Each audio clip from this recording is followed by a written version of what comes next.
have just heard, my name is Zach, or as my people like to pronounce it, Zachary!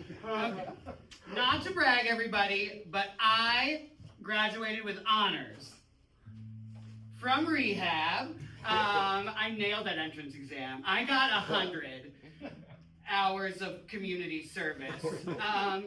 So checking into rehab, for those of you who have never had the pleasure of such an experience, is super interesting. You get there, you get strip searched, no one buys you dinner, nothing like that. The only reason I knew they were done is because I heard them echo, "Oh, clear, clear, clear." Next comes the STD test. Somehow nailed that one, not a single STD, not quite sure how. And then my very favorite question. So what was your drug of choice? Now friends, I was addicted to crystal meth.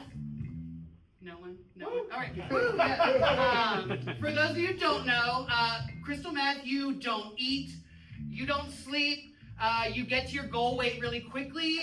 It's like Ozempic for people whose parents didn't love them enough.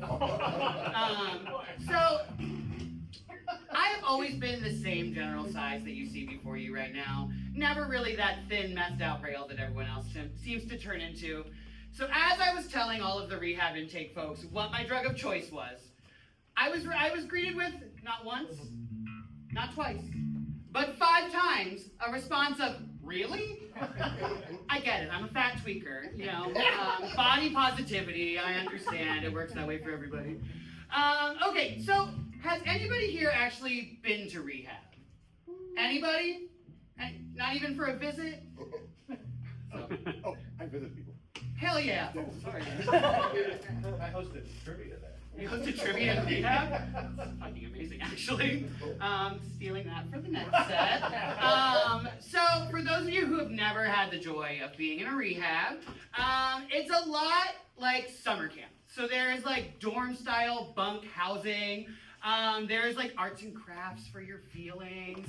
We even had a daily rehab volleyball game. Okay, so obviously, I am clearly a competitive athlete.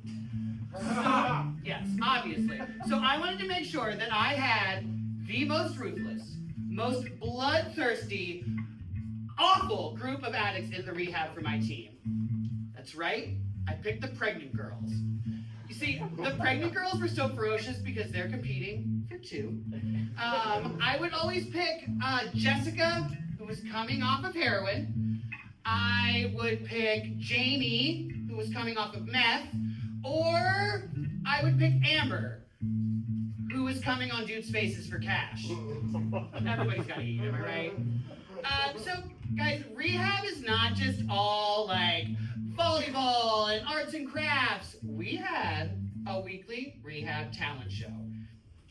A rehab talent show is everything you think it's going to be. There is every wannabe SoundCloud rapper. There is like every rehab Romeo professing his love to his detox Juliet. There's even a bunch of wannabe comics trying to do whatever they can to get a laugh. So I decided I wanted to stand out. I decided to sing a song that is an anthem of my people. I decided to sing a song that was passed down from my gay elders, something worthy of marching at Stonewall. That's right, I sang Tyrone by Miss Erykah Badu. Anyone familiar?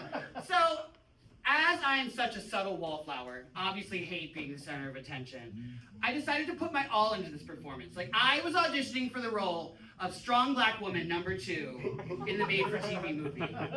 Started looking around the room singing, "You got to bring Jim, James, Paul, and Tyrone." Friends.